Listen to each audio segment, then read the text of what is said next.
What's up, guys? Welcome back to the channel. Here we are with another reaction to our guy, Friendly Jordies. It's been a minute since I got the opportunity to react to him, and I'm excited to jump into this. What now for Australia? Before we dive in, if you guys happen to enjoy, please don't forget to subscribe, give the video a thumbs up, and let's get right to it.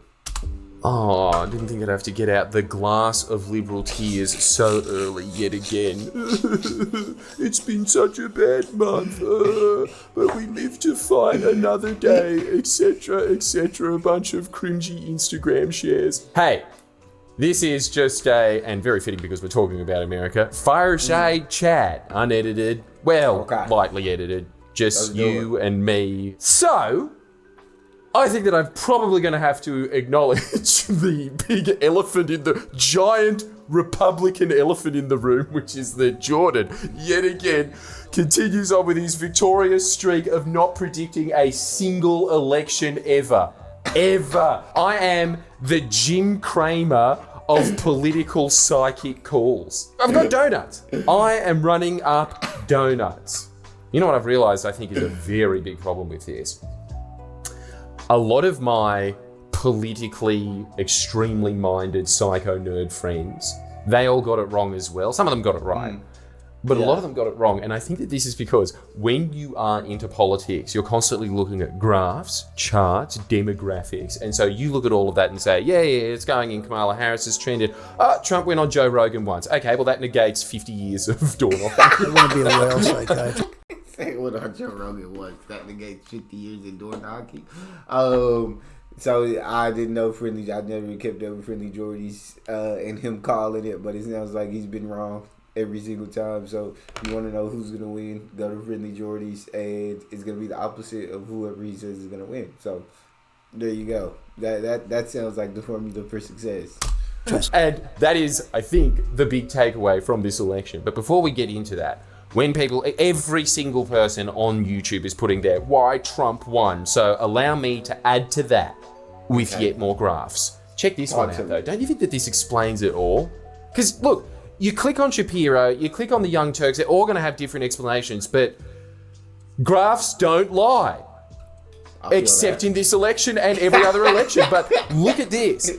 Graphs don't lie. Except in this election and every other election. But we're still going to go back to the graphs. Every single government that has gone to election this year, hammered, absolutely smushed into the ground. It doesn't matter their political stripes. It doesn't matter their campaigning. If they're not losing the election, they're down in points everywhere. All that matters is we are no different to the Aztecs, except instead of getting mad about the corn yield, we're mad about cornflakes. Hey, cornflakes cost more. Kill him. Kill the emperor. I'm saying, instead of getting mad about the corn yield, we're mad about the cornflakes. God dang it, they too much.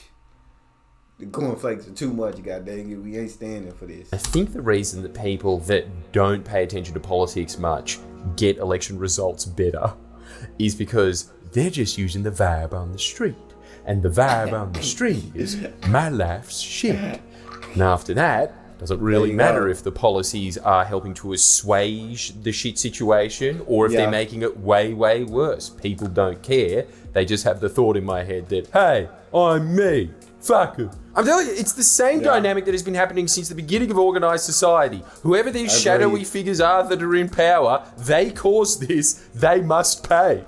That's reason number one. Reason number two is, that's people that are slightly informed. Most people don't give a fuck. Look at the election results. This is, quote, the most important election of our lifetime. Half the country stayed at home watching Two Broke Girls. They don't care. They don't pay attention at all. They probably don't even know that Trump is the president at the moment. This is why we get these electoral results, methinks. What this election showed, I think, is that it is... And that's what I think. I think in Australia, for making it mandatory for the citizens to vote is a really good thing in Australia. But voting is also easier in Australia. I'll say that.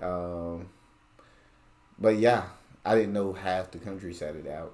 I didn't look at that statistic or that state.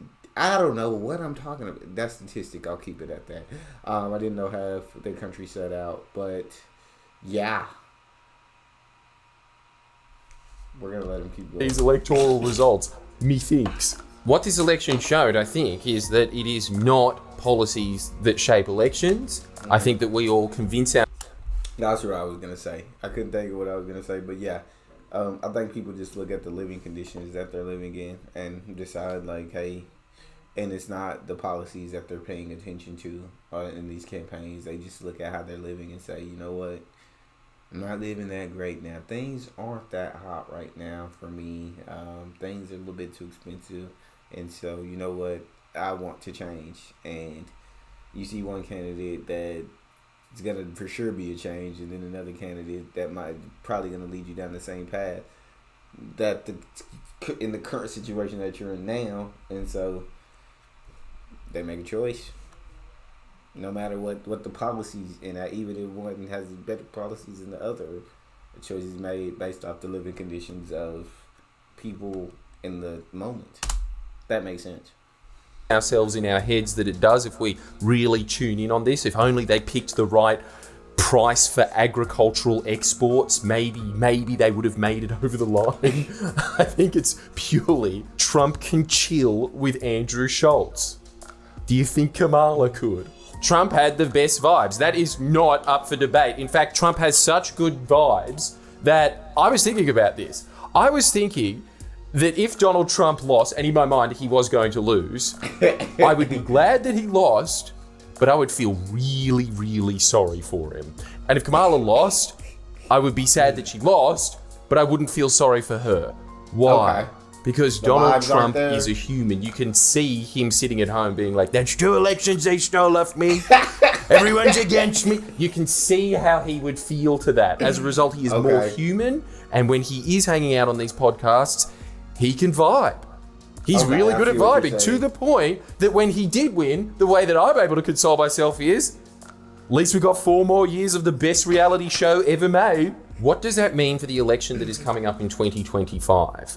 One takeaway that I think is absolutely crucial, and I hope that Labor politicians pay attention to this. I think you've got to stop being MPs. I think you've got to start being influencers. I think you've got to go out onto podcasts and chill with the boys. We have the model here. In today's day and age, I do agree with that. In today's day and age, I got to say, I think Friendly Jordies is on the money with that statement. I do. That's the new formula, dog. You got to adjust to the times. That's the new formula. This is 2 elections in a row. Yeah, Stephen Miles lost. But again, look at the trend. Every incumbent government loses. He was supposed to get absolutely smashed in this election. He's going up against cost of living. He's going up against the entire mining industry, chucking dark money into this election. And he had a pretty decent result given the circumstances. Why? Why didn't he lose as much? I think that people are fooling themselves in their heads that it's the 50-cent bus fare. I'm sure that shifted a few votes, but I honestly think that it was the TikTok stuff. People saw him as a normal human being, like a good guy that wanted to do good things and do his best. It immediately removed him from that sort of, I am this sun god emperor behind my pulpit, I am very serious and I command the economy to, yeah, Milesy can beat 100, go son! Federal Labor, take note. I know that what you are doing now, you think works because the vibe a year ago was, we want serious governments in control. I get it. That's why we're doing the whole, this is my speech, let's walk out like it's 1920s, here's my little announcement, off I go back into my office. I understand that that's what you think is going to win elections now. And again, that was the vibe a year ago. But in the age of social media, trends change like that. Now they want a podcast friend. You don't have to deal with the media anymore. You can just go out on TikTok and do skits. Cringy skits with a bunch of Zoomers. I'm telling you, it'll do better. Just don't go full Adam Band. To quote Tropic Thunder, you never go full Adam Band. And the last thing is, he makes such a good point, and I never thought about it from his perspective. But I legit genuinely think, like, in today's day and age, that's the way to do it. Forget the media. Like, you can be your own media, dog. Like, you have to be more seen as like human. You can't just give these speeches and walk off and we don't see you until the next speech. No, like people want to connect with you. People want to see you on the TikToks and the Facebooks and the Twitters or X and all these things. So you have to be able to connect with the people from a human standpoint. And when it comes to being human, perfection is not human. So everything can't be like laid out like you say these exact things at this time. No, like truly just be you. People want to connect with that. That's it. Never thought about that perspective. Australia is not your Canberra bubble. I know that you intellectually understand that. Everyone understands that they are in a bubble, but they are still in the bubble. And the Canberra bubble is so far removed culturally from what the rest of society thinks about and wants. So you got to quit it with the small target shit, this out of touch shit like, oh, we're going to make the internet nice and safe with social media information laws. That'll be good for the kids. Don't do that. Fuck off with your nanny state bullshit. Yeah, don't do that. Your government is doing really good things for the everyman. They're taking on the supermarkets. They've taken on all of corporate Australia by getting wages back for the average worker. You're bringing back manufacturing and rebuilding it for the 21st century. That's huge for the economy. You're taking on international corporate tax evasion. That might be one of the most important governmental moves in half a century. That's a big, big fight that you are absolutely primed to be very popular about with the electorate. Why are you loudest about all these things that will score you points at a Sydney Morning Herald dinner party? Misinformation laws? The Voice? Did you notice that everyone in the Canberra bubble was absolutely shocked that the Voice didn't pass? Not only didn't pass, it was flattened, as was your approval rating ever since. You took serious points for that. That's what you should take away from the US election. This country isn't a wine tasting party in Canberra. It is a beer swilling jockey nation where if you sit around with the boys, drinking a couple of beers, talking about how bad corporate tax evasion is and what you want to do about it, that's how you get your message out these days. There you go. And by the way, when I say go on a podcast, I don't mean come on my channel. That is not going to do you any good. It's not going to do you any good going on any political channel because it's just filled with a bunch of psychos like us being like, hey, they said something I slightly disagree with. Unlike, fuck you. That's not going to be good for you. What is going to be good for you? Fishing Weekly.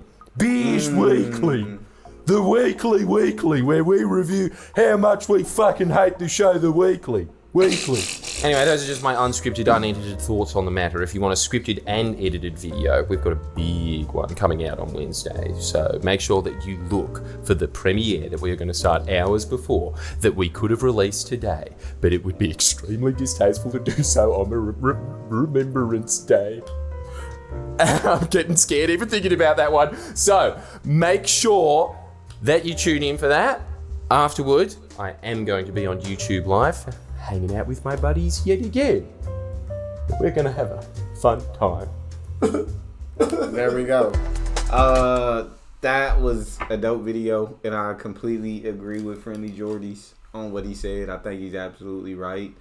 I mean, things are different now, so you got to adjust to the times, especially as a politician. You got to figure out a way to connect with the people, and it's not through these interviews now. It's not through these speeches that are on live TV. Now it's through these podcasts. Now it's through TikTok. Now it's to learn how to use social media. Connect. That's all we have. That was great. If you guys enjoyed, please don't forget to subscribe. Give the video a thumbs up. Check out the next one. I'll see y'all next time.